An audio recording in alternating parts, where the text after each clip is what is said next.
नमस्कार, आप देख रहे हैं युग चरण और मैं हूं आपके साथ खुशबू सिंह। चलिए शुरुआत करते हैं बुलेटिन की। अयोध्या में श्री राम मंदिर के लिए देश ने 5 सदियों तक प्रतीक्षा की है। करीब 500 साल तक अयोध्या और सनातन धर्म को मानने वाले को भव्य मंदिर में रामलला के दर्शन से दूर रखा गया। अब श्री राम मंदिर का निर्माण पूरी तरह से रफ्तार पर है। इस मंदिर को बनाने में परंपरागत प्राचीन शैली और संस्कृति का समावेश तो है ही, साथ ही नई तकनीक का इस्तेमाल भी हो रहा है। हर साल रामनवमी में श्री राम की मूर्ति पर सूर्य की किरणों को पहुंचाने का जतन हो, मंदिर में लगे पत्थरों को जोड़ने की पद्धति हो या फिर भूकंप में भी अटल रहने वाली नींव हो, मंदिर के रास्ते में आ रही सभी बाधाओं को विज्ञान की मदद से दूर किया गया है। वैज्ञानिकों, विशेषज्ञों और कई एजेंसियों की टीम मिलकर ये तय कर रही है कि श्री राम मंदिर दीर्घायु हो।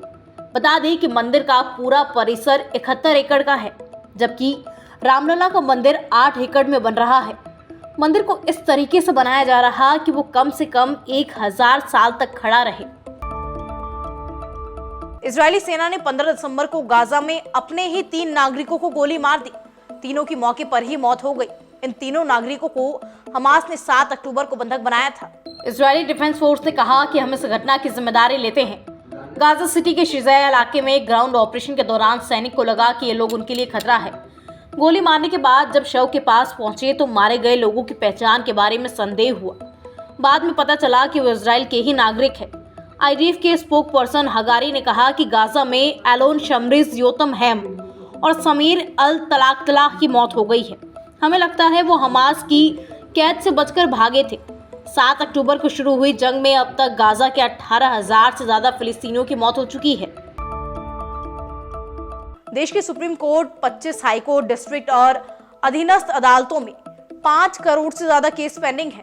ये जानकारी कानून मंत्री अर्जुन राम मेघवाल ने 15 दिसंबर को लोकसभा में दी थी। कानून मंत्री ने एक सवाल के जवाब में बताया कि 1 दिसंबर तक देश भर की अदालतों में 5,08,85,856 केस सुनवाई के लिए बाकी है।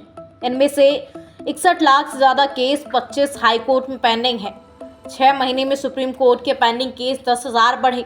मेघवाल ने बताया कि मौजूदा समय में 80,000 केस सुप्रीम कोर्ट में लंबित है। 6 महीने पहले 1 जुलाई को सुप्रीम कोर्ट में पेंडिंग केसों की संख्या 69,766 थी, जो 1 दिसंबर को बढ़कर 80,000 से ज्यादा हो गई। 3 साल पहले 10,000 पेंडिंग केस बढ़ने में मार्च 2020 से जुलाई 2023 तक का समय लगा था। लोकसभा में घुसपैठ मामले में शनिवार 16 दिसंबर को एक और आरोपी महेश कुमावत को गिरफ्तार कर लिया गया है। इसे दिल्ली के पटियाला हाउस कोर्ट में पेश किया जाएगा। अब तक 6 लोग पकड़े गए हैं।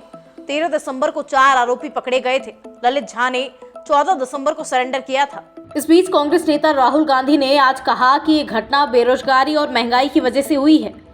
उधर दिल्ली पुलिस के सूत्रों के मुताबिक लोकसभा की दर्शक दीर्घा से कूदने वाले सागर शर्मा और मनोरंजन 1 या 2 नहीं बल्कि 7 स्मोक केन लेकर गए थे।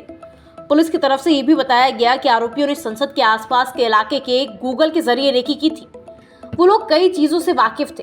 यही नहीं, संसद का सिक्योरिटी अरेंजमेंट पता करने के लिए उन्होंने पुराने वीडियोस भी देखे थे। संसद की सुरक्षा में चूक मामले पर कांग्रेस नेता राहुल गांधी ने इसके लिए मोदी सरकार की नीतियों को जिम्मेदार ठहराया है। उन्होंने कहा कि इसकी बड़ी वजह बेरोजगारी है। राहुल गांधी ने इस मामले को लेकर केंद्र सरकार पर जमकर निशाना साधा।